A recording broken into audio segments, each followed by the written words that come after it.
तो स्टूडेंट्स, कल हम ड्रेनेज सिस्टम को अपना इंडियन ज्योग्राफी में शुरू किए हुए हैं और ऑलरेडी हमने कल अपना इसका पहला लेक्चर किया था। तो हमने थोड़ा सा इंडस रिवर सिस्टम की शुरुआत की थी।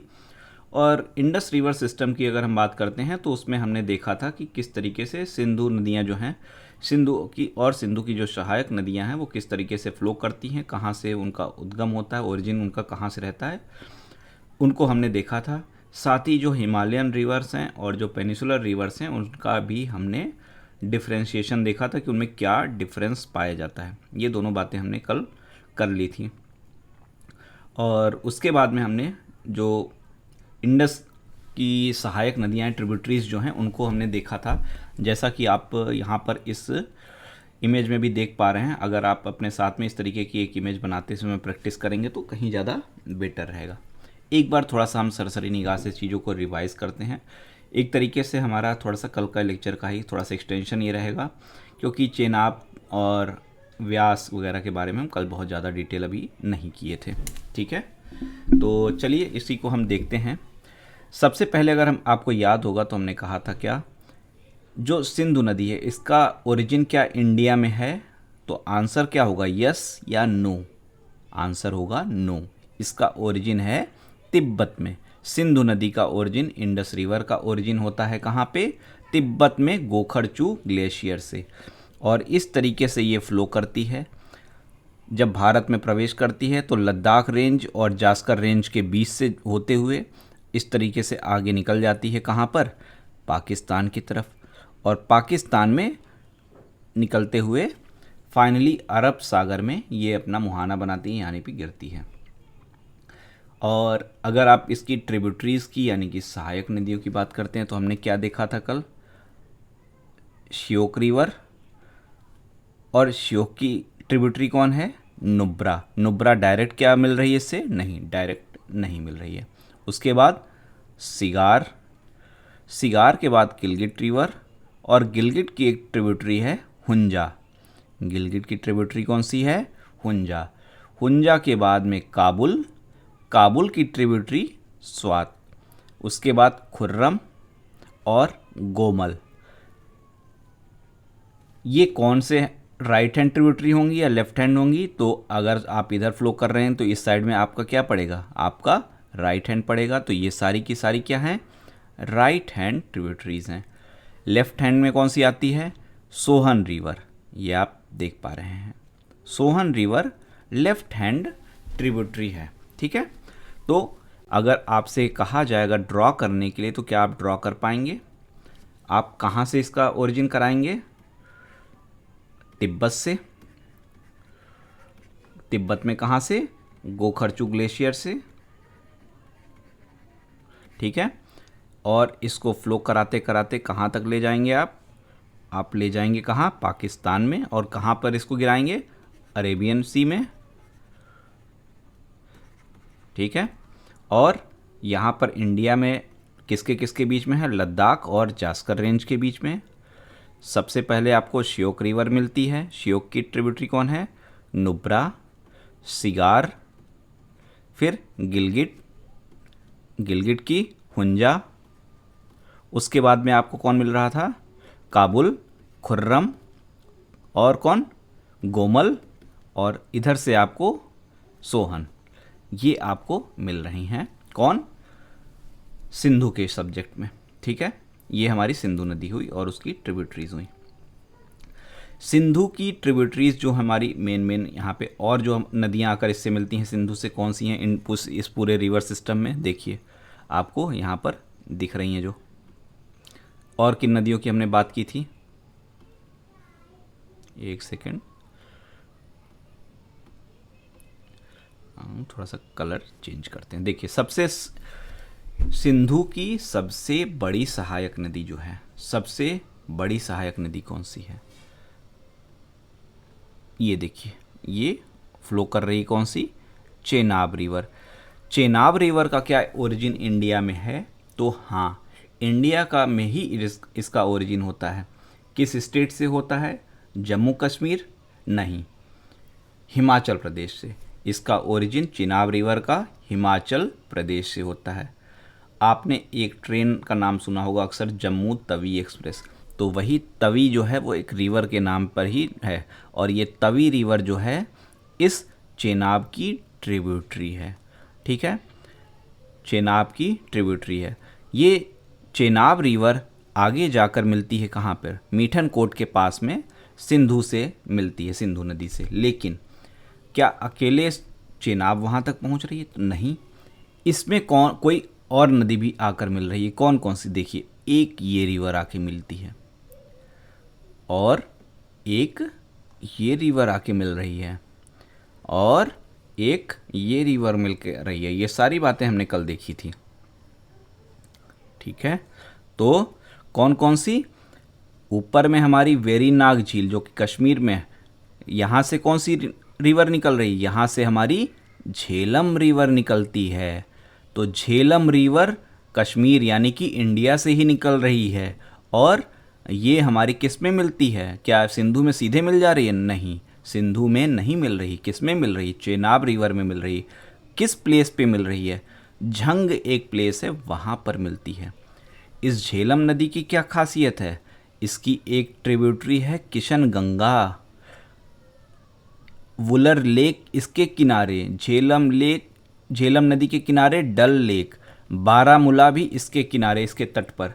तो ये भी इसकी एक खासियत है कि इसके तट पर वुलर लेक इसके से लगा हुआ है, डल लेक है, बारामूला भी इससे पास पड़ता है। उसके बाद में रोहतांग पास कहाँ पर है? पास वाले चैप्टर में हमने पढ़ा था, हिमाचल प्रदेश में। रोहतांग पास से एक नदी निकल रही है, कौन सी? रावी नदी, जो चुम्बा वैली से होते हुए चुंबक की तरह से निकलते हुए इस तरीके से आगे बढ़ रही है। और जब झेलम इससे मिल जाती है, उसके थोड़े से आगे में ये भी कहती है, किससे? चेनाब से कहती है कि झेलम को तो ले लिया, हमको छोड़ दिया, ऐसे नहीं चलेगा, हम भी साथ में आ रहे हैं। और ये भी जाकर मिल जाती है किससे? चेनाब रिवर से। तो रावी रिवर भी किससे मिल जा रही है? रावी रिवर भी चेनाब से मिल रही है, सिंधु से डायरेक्ट जाके नहीं मिल रही है। झेलम, चेनाब और रावी तीनों का ओरिजिन इंडिया में ही है। तीनों का ओरिजिन इंडिया में ही है। झेलम और रावी दोनों जाके मिल रही हैं किससे? दोनों जाके मिलती हैं चेनाब रिवर से। उसके बाद में एक नदी आपकी यहाँ पर और निकल रही है। देखिए, ये है आपकी कौन सी नदी? ये है आपकी सतलुज रिवर। कौन सी? सतलुज। और सतलुज नदी क्या इंडिया से निकलती है? तो जवाब है नो। ये कहाँ से निकल रही है? ये भी तिब्बत से निकलती है। तिब्बत में मानसरोवर लेक से निकलती है। तिब्बत में मानसरोवर लेक से निकलती है। और इंडिया में एंट्री करने से पहले दूसरी जो नदी एक कौन सी थी? सिंधु नदी। सिंधु नदी और सतलुज रिवर एक दूसरे के पैरेलल में अप्रॉक्सीमेट 400 किलोमीटर साथ में चलती हैं, पैरेलल एक दूसरे के। उसके बाद इंडिया के प्रवेश करती हैं। और सतलुज रिवर जब आगे आता है तो उसको मिलता है कौन सा पास? शिपकिला पास। शिपकिला पास हमने कहाँ पढ़ा था? हिमाचल प्रदेश में। मतलब ये हिमाचल प्रदेश से आगे होते हुए बढ़ रही है। ठीक है, यहीं पर एक इसकी ट्रिब्यूटरी इसको मिलती है, कौन सी? स्पीति रिवर। कौन सी? स्पीति रिवर। ठीक है, उसके आगे भाखड़ा नंगल डैम का नाम सुना है? वो यहीं है, इसी पे बना हुआ सतलुज। भाखड़ा नंगल, पंजाब और हिमाचल प्रदेश। और जब ये आगे निकलती है, थोड़ा सा नांगल से होते हुए आगे निकलती है, तो एक और नदी आके अपना जल इसमें मिलाती है। कौन सी? ब्यास रिवर। ब्यास रिवर। और ब्यास रिवर जब इससे निकल जहाँ पर अपना जल मिलाती है, उसी के पास में यहाँ से एक कैनाल निकली हुई है जिसका नाम आपने बहुत सुना होगा, कैनाल रिवर। कैनाल रिवर यहाँ पर जो निकली है उसका नाम है इंदिरा गांधी कैनाल। और यहीं पर एक हरिके बैराज है, और इससे यहाँ पर इरिगेशन काम होता है। जो पंजाब का क्षेत्र है, हरियाणा का, हरियाणा तो नहीं, पंजाब और राजस्थान जो मेनली है, और हिमाचल प्रदेश थोड़ा बहुत, यहाँ पर इरिगेशन का काम इसी कैनाल से किया जाता है। तो अगर आपसे पूछा जाए कि क्या ब्यास रिवर जो है वो चेनाब से मिलती है डायरेक्ट, तो जवाब क्या होगा, यस और नो? जवाब होगा नो, क्योंकि ब्यास किससे मिल रही है, सतलुज से, सतलुज से। और ये जो है सतलुज भी आगे जाकर किससे मिल जा रही है फाइनली, चेनाब से। तो अब इस चेनाब के पास में सतलुज का भी रिवर आ गया, व्यास सतलुज का भी पानी आ गया, ब्यास का भी पानी आ गया, रावी का भी आ गया, झेलम का भी आ गया। पांचों रिवर मिलके पंचनद बनाते हुए आगे निकलती हैं और जाकर कहाँ मिल जाती हैं, सिंधु मिल जाती हैं। और उसके बाद में ये अरब सागर में जाकर पानी गिरा देता है। कराची जो पाकिस्तान का है वो सिंधु नदी के राइट साइड में पड़ता है। ठीक है, तो कभी क्वेश्चन ये पूछ लिया जाए कि कराची किसके तट पर है, तो ये मत सोच लीजिएगा कि पाकिस्तान का क्यों पूछा। वो इसलिए पूछा क्योंकि सिंधु रिवर आपके यहाँ से होते हुए जा रही है। ठीक है, तो अगर आपसे एक रफ डायग्राम बनाने के लिए कहा जाए तो क्या आप बना सकते हैं, कौन सी रिवर होगी ये कौन सी रिवर होगी? उसके बाद में यहाँ से एक रिवर ऐसे निकलती है, यहाँ पर चली जाती है, एक रिवर आती है यहाँ से ऐसे मिल जाती है, एक रिवर आती है ऐसे मिल जाती है, एक रिवर आती है ऐसे मिल जाती है।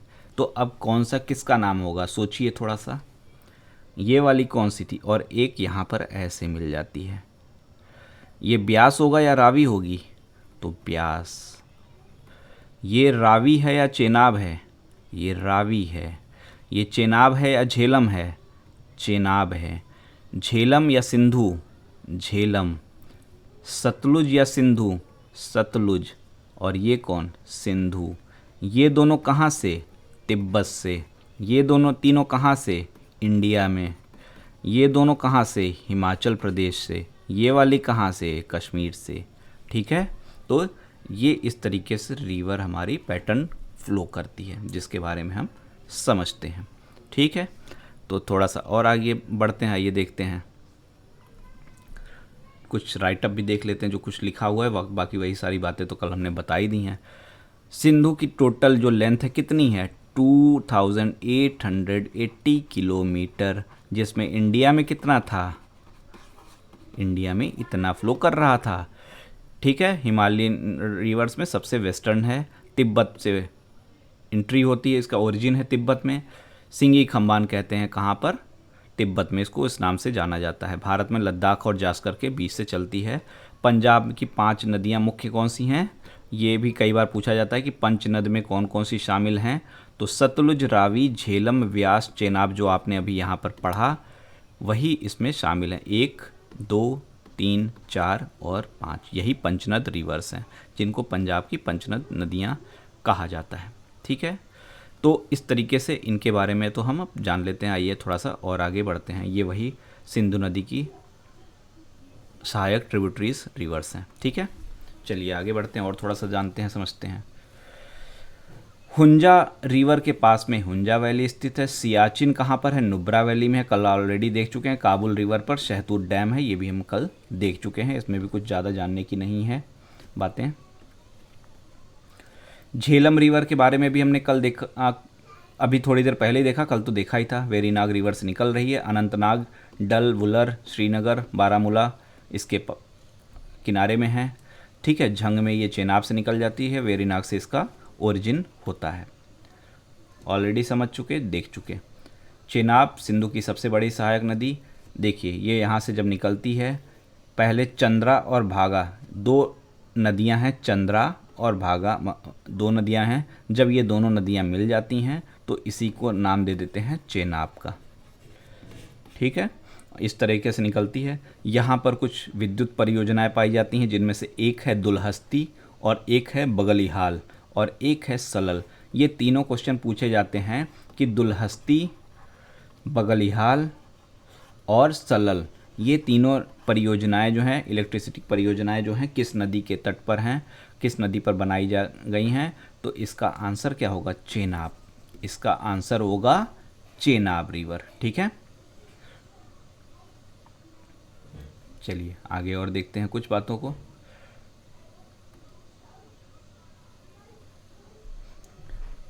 अगले पेज आने देते हैं। ये तो वही बातें हैं, हमने अभी जो देखा सारी बातें समझा। एक और चीज़ देख लेते हैं। ये देखिए, ये यहाँ से आपकी कौन सी रिवर आ रही है, सिंधु रिवर। और ऊपर में आपका ये समझिए जम्मू कश्मीर वाला पूरा रीजन है, ये आपका पंजाब का है, ये हिमाचल प्रदेश का है।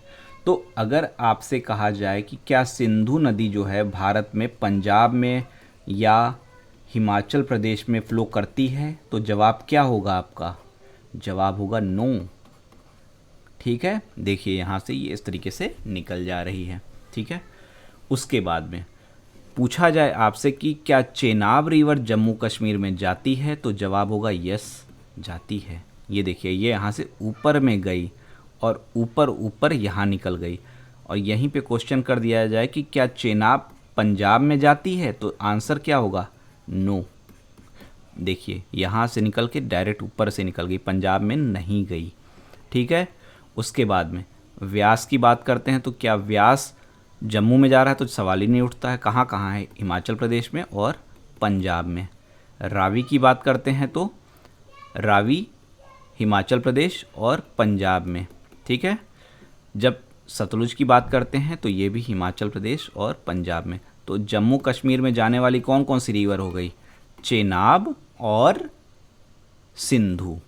ठीक है, पाकिस्तान में जाने वाली कौन कौन सी रिवर हैं, पाकिस्तान में आपकी ये देखिए यहाँ से ये जो निकल रही है रावी रिवर, ये भी पाकिस्तान में प्रवेश कर जाती है जब मिलती है किससे, चेनाब से।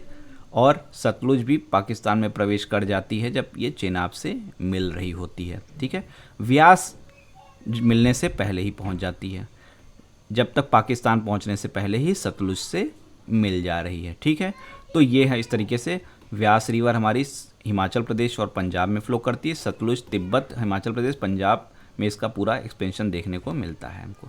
ठीक, और जब ये सारी मिल जाती हैं तो पंजाब बन जाती है, पंचनद नदी कह दी जाती है। मीठनकोट पाकिस्तान में सतलुज व चिनाब जाकर मिलती हैं, पांचों नदियां मीठनकोट में मिल जाती हैं फाइनली।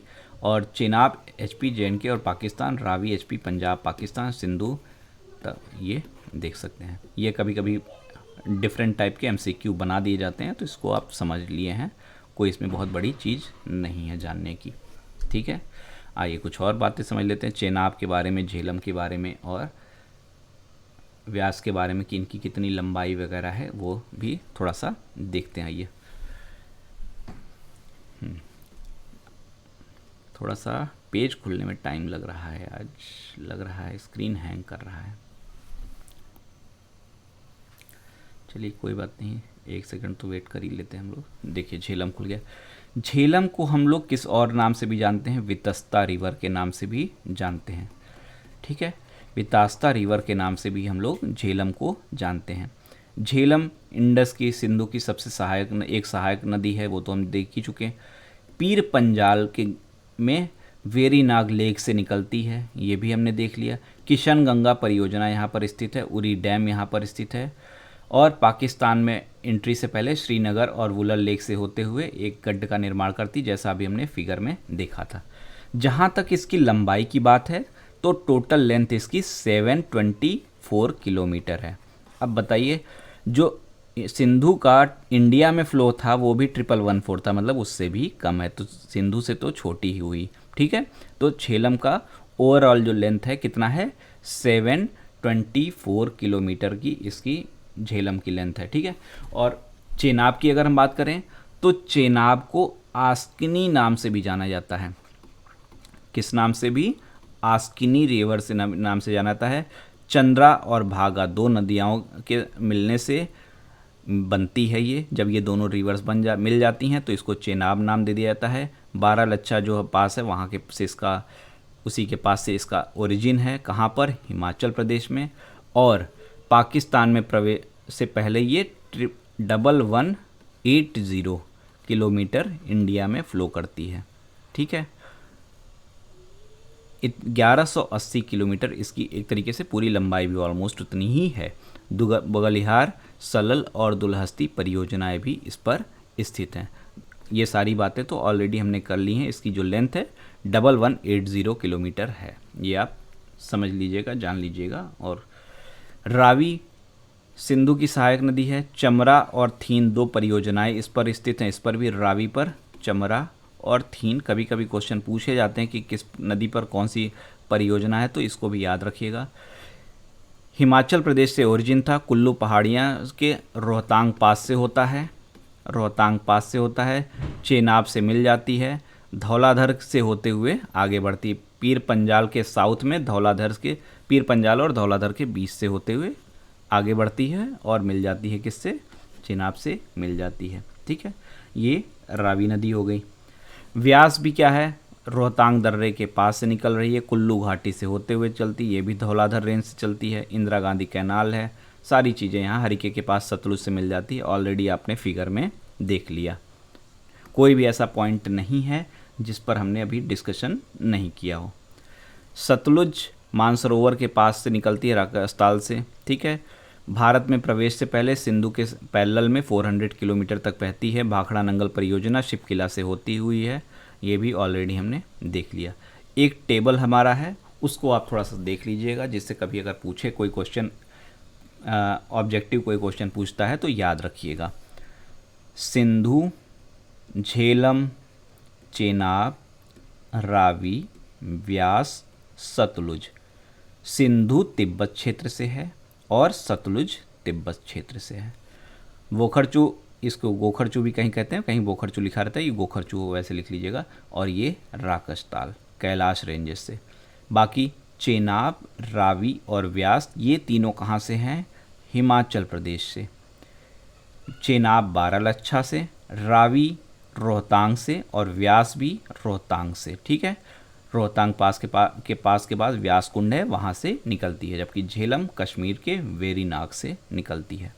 चंद्रभागा से कौन सी बनती है? चेनाब बनती है। ठीक, इतना ही हमारा इंडस रिवर सिस्टम की पॉइंट्स हैं जिसको आपको पढ़ना होता है। ठीक, इसके बाद में हमारा जो अगली ओरिजिन आती है, बात किसकी आती है? गंगा रिवर सिस्टम की। गंगा रिवर सिस्टम की। तो गंगा रिवर सिस्टम में सबसे पहले हम देखते क्या हैं कि गंगा कैसे बनी हुई है। ठीक है, गंगा कहाँ कहाँ से निकली हुई है, कैसे नदियों से बनी हुई है। ठीक, उसके बाद में जो गंगा की ट्रिब्यूटरीज़ हैं उनको हम देखते हैं। गंगा की कई सारी ट्रिब्यूटरीज़ देखने को मिलते हैं आपको। अगर उत्तर भारत की कही जाए तो एक तरीके से लाइफ लाइन है, कई एक पूरा जाल देखने को मिल रहा है आपको, वेब देखने को मिल रहा है। इनको हम कल करेंगे। गंगा की ट्रिब्यूटरीज़ को हम, गंगा और गंगा की ट्रिब्यूटरीज़ को हम कल देखेंगे। ठीक है, तो अभी हम इतने पे ही इसको